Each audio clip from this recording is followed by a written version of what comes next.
तो महाराज परीक्षित से ऐसा सुंदर प्रश्न श्रवण करने के पश्चात सबसे पहले तो श्री सुखदेव जी महाराज ने महाराज परीक्षित को साधुवाद दिया, बड़ी प्रशंसा की उनकी। धीर पुरुष वही है आपत्ति काल में भी, प्रतिकूलता के समय में भी, जिसके मन का धैर्य न छूटे।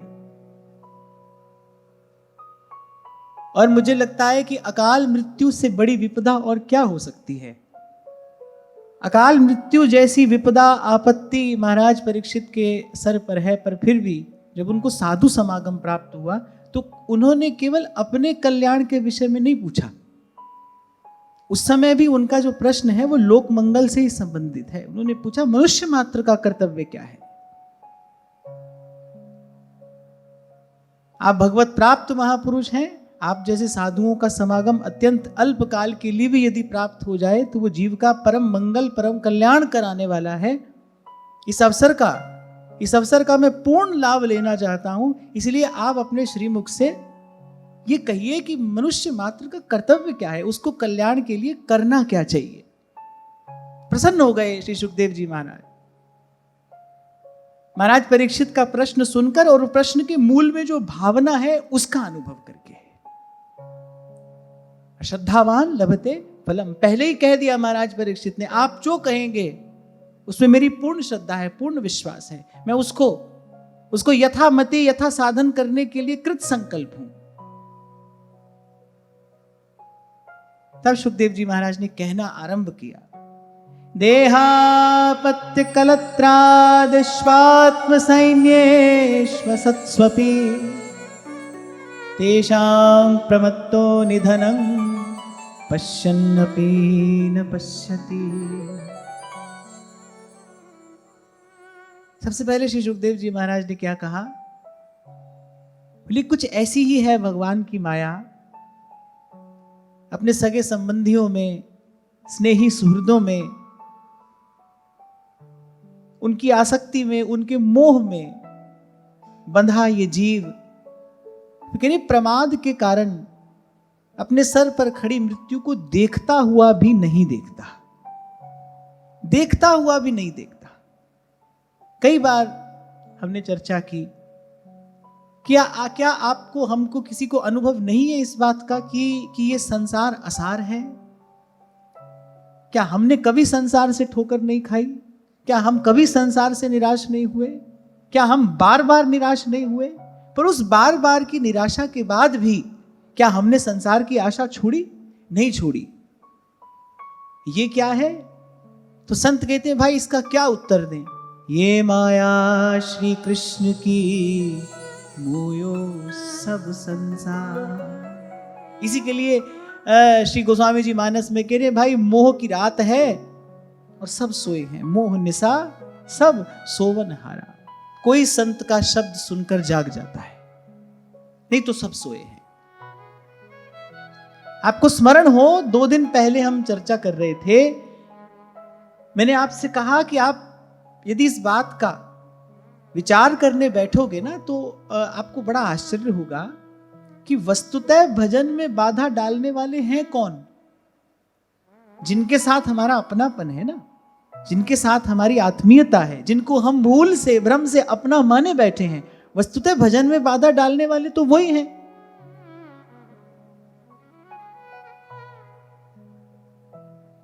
और ये मोह का बंधन ऐसा है, छूटे छूटता नहीं, टूटे टूटता नहीं। इसलिए कई बार मैं आपसे कहता हूं भाई हम अपनी सामर्थ्य से ये कार्य नहीं कर सकते। ये कार्य अपनी सामर्थ्य से तो नहीं किया जा सकता। ये तो मैं निश्चित रूप से कह सकता हूं, जो अपनी सामर्थ्य से करने का प्रयास करता है उसकी सफलता में संदेह है। यही बात श्री सुखदेव जी महाराज ने आगे कही। बोले विधियां तो अनेक अनेक हैं, पर हम तो यही कहते हैं, तस्मात् भारत सर्वात्मा भगवान ईश्वरो हरिः श्रोतव्यः कीर्तितव्यश्च स्मर्तव्यश्चेच्छता भयम्। कोई निर्भय होना चाहता हो, कोई निर्भय होना चाहता हो, बोले भगवान की कथा का श्रवण करे, कीर्तन करे, सतत भगवान का स्मरण करे। अब जब सुखदेव जी महाराज ने श्रवण कह दिया ना, सबसे पहला साधन श्रवण कहा, तो समझ जाना चाहिए भाई वो संतों की शरण में जाने के लिए कह रहे हैं, क्योंकि भगवान की कथा सुनाएगा कौन?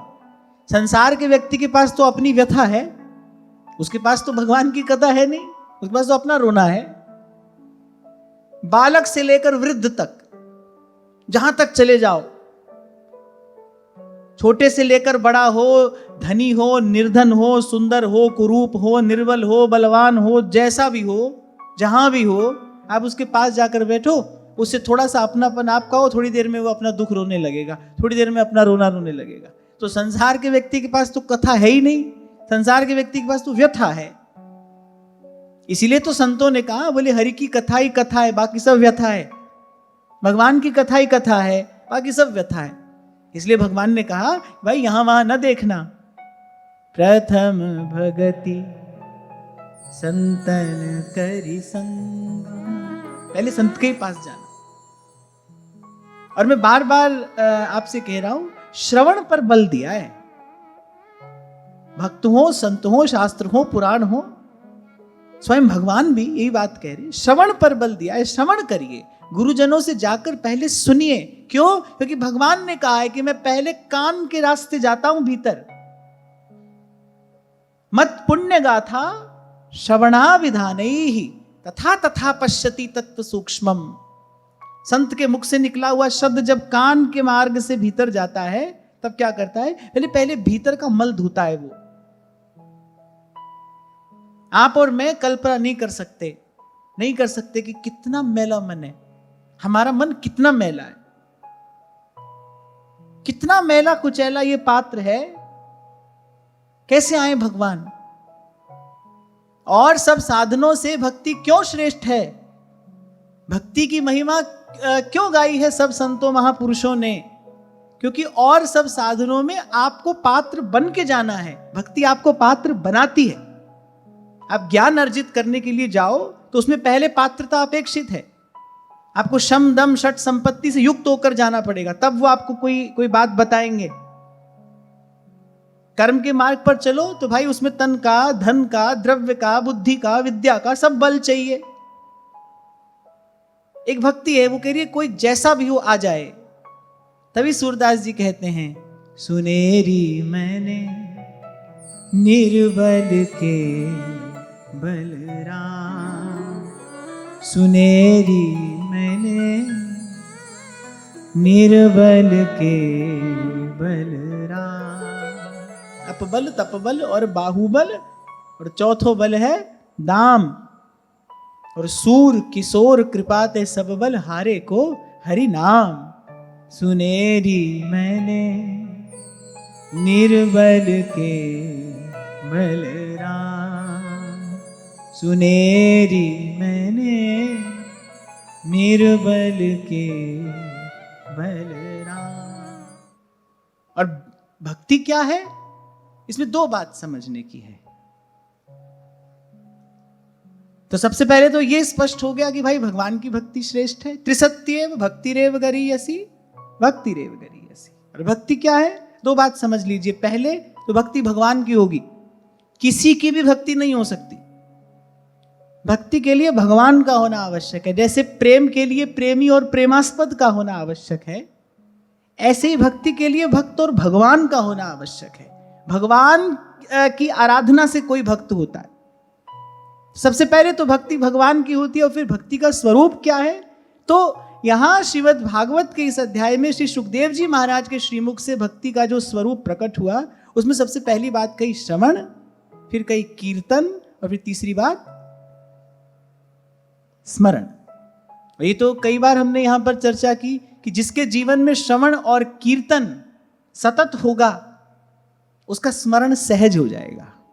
जिसके जीवन में श्रवण और कीर्तन सतत होगा, निरंतर होगा, बाधित नहीं हो, खंडित ना हो, ये धारा खंडित ना हो श्रवण और कीर्तन की, उसके जीवन में भगवत स्मरण सहज हो जाएगा। और जिसके जीवन में भगवत स्मरण सहज हो गया, उसको मिल गया मानव जीवन का लाभ।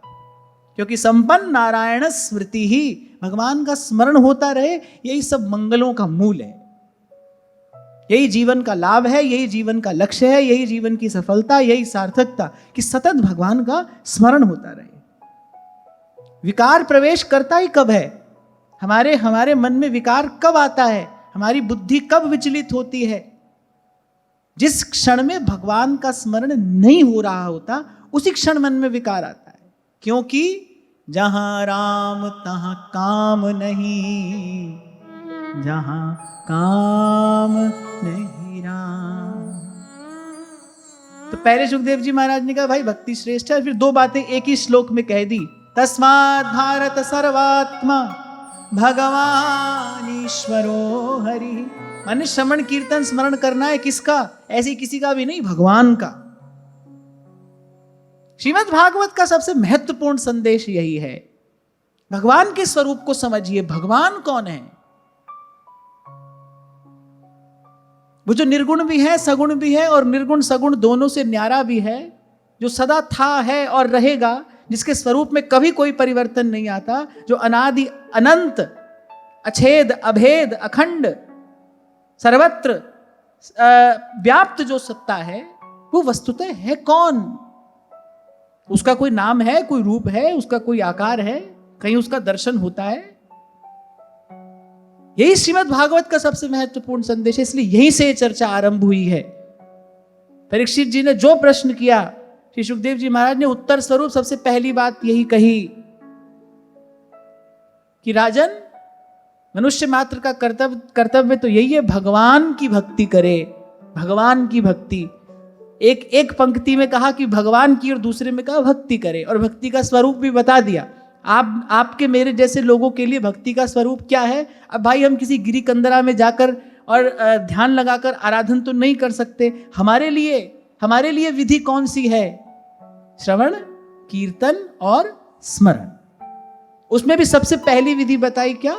श्रवण। सुनिए, बैठकर सुनो, संतों से, गुरुजनों से भगवान की कथा सुनो। क्या होगा? वो जो अटका हुआ मन है ना, आपको मैं थोड़ा और सरल करके समझाता हूं। मन जो है ना, वो द्वंद्व में अटका हुआ है। जैसे कभी कभी कोई वस्तु अटक जाती है तो प्रवाह बाधित हो जाता है। क्या किया जाए?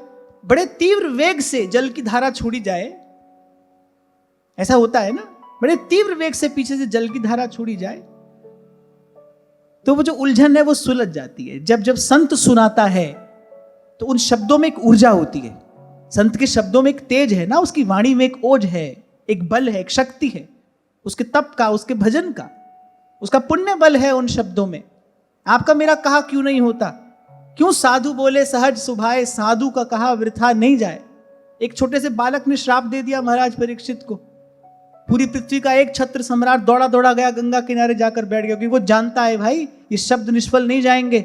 आ जाएगा 7वें दिन तक्षक, डस लेगा मुझे, अल्प सा काल बचा है मेरे पास। शब्द की शक्ति तो है। जब संत सुनाता है, उसके शब्दों में वो ऊर्जा है, वो चेतना है, वो बल है, तो वो जो मन की अटक है ना, वो छूट जाती है। जो अटका हुआ मन है संसार में, जो शब्द की ऊर्जा जाती है जब भीतर, इसीलिए श्रोता और वक्ता दोनों के स्वरूप का निरूपण किया है शास्त्र में। कैसा श्रोता होना चाहिए और कैसा वक्ता होना चाहिए।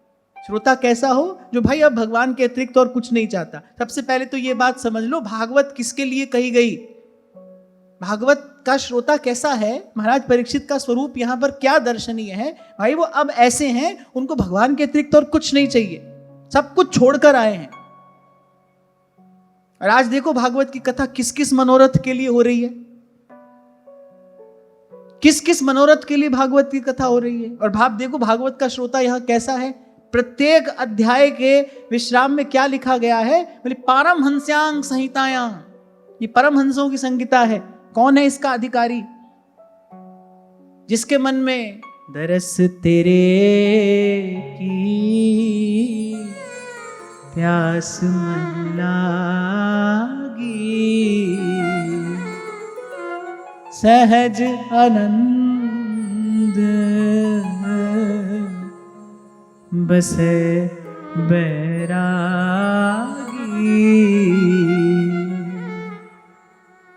ये दो पंक्तियां जो इस शब्द की है ना, बड़ी प्यारी है मुझे।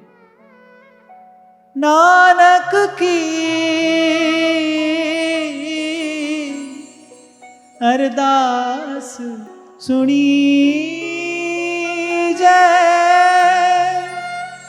केवल नाम हृदय मह दीजै, केवल नाम हृदय में दीजै, दरस तेरे की प्यास मन लागी। ऐसा श्रोता है यहाँ, ऐसा श्रोता, उसके लिए है भागवत की कथा। भक्ति में अधिकार है क्या? भक्ति में अधिकार यही है भाई, जो यहां से निराश हो गया हो, जो अब केवल प्रभु को चाहता है ना, उसके लिए ये रास्ता है।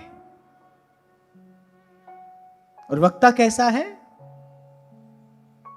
चिदानंद रूपः शिवोहम शिवोहम, चिदानंद रूपः शिवोहम शिवोहम। सरल शब्दों में मैं कहूं तो श्रोता कैसा है? जिसको केवल भगवान चाहिए। और वक्ता कैसा है? वक्ता यहां पर ऐसा है, भगवान को जो चाहिए। सुखदेव जी महाराज को बलात् खींचा भगवान ने अपनी ओर, श्री कृष्ण ने अपनी ओर आकृष्ट किया उनको। किस लिए? भाई ये इतनी निर्मल चेतना जो है ना, ये तो हमको चाहिए।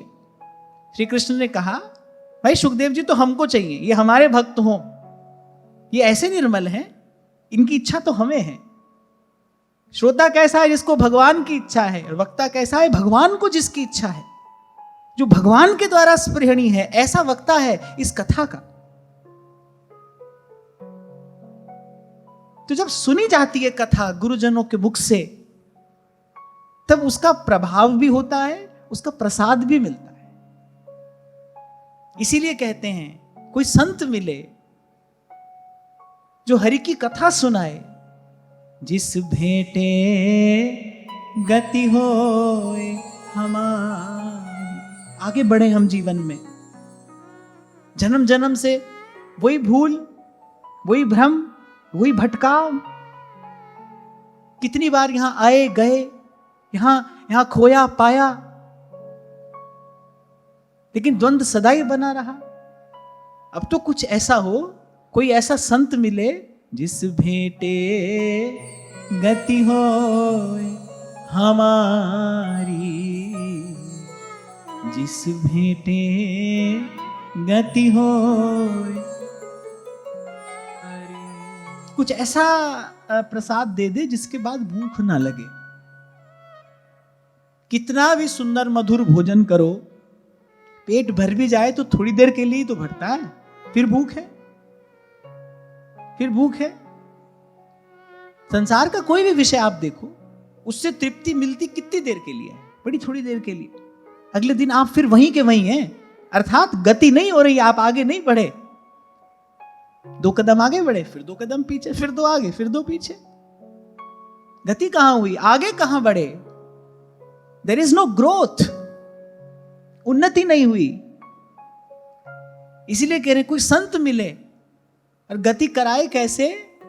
कोई ऐसो रे सुखदाई, जिस हरि की कथा सुनाई, इस भेंटे गति हो हमारी, इस भेंटे गति हो हमारी।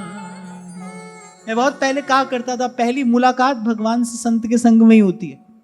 सत्संग में ही पहली मुलाकात होती है भगवान से। वो जो आनंद स्वरूप प्रभु है ना, उनसे प्रथम भेंट जो होती है वो सत्संग में ही होती है। ऐसे ही मिलते हैं भगवान, ऐसे ही अपना अनुभव कराते हैं, ऐसे ही अपनी झलक दिखाते हैं। संसार का जो सुख मिला ना हो उसमें आसक्ति नहीं हो सकती। जब सुख मिल जाता है उसमें राग होता है। फिर जब भगवत भजन जन्य सुख मिलता है, जब भगवान से संबंधित आनंद मिलता है, फिर उसमें राग होता है, फिर ये छूट जाता है।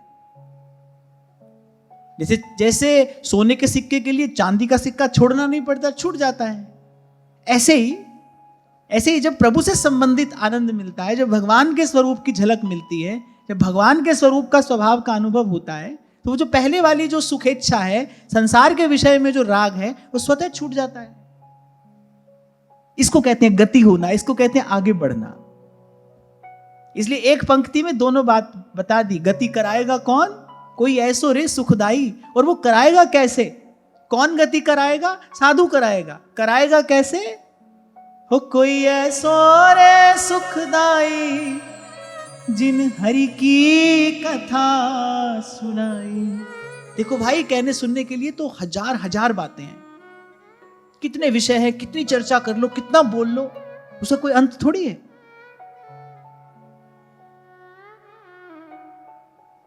कितनी बातें हैं सुनाने के लिए, अनंत अनंत शास्त्र हैं।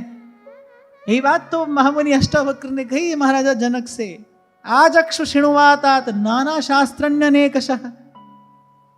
मैं घर से पढ़कर आऊं, आपको रोज सुनाऊं, नई नई बात आपको बताऊं ना। पर महाराज परीक्षित कह रहे वो सब व्यर्थ है, सार की बात बताइए। सार की बात क्या है? सुखदेव जी महाराज ने कहा भैया सार की बात तो यही है, सार की बात तो यही है कि श्री कृष्ण की कथा सुनो, श्री कृष्ण के पवित्र नामों का कीर्तन करो। जिह्वे सदैव भज सुंदराणि, नामानि कृष्णस्य मनोहराणि। समस्त भक्तार्ति विनाशनानि,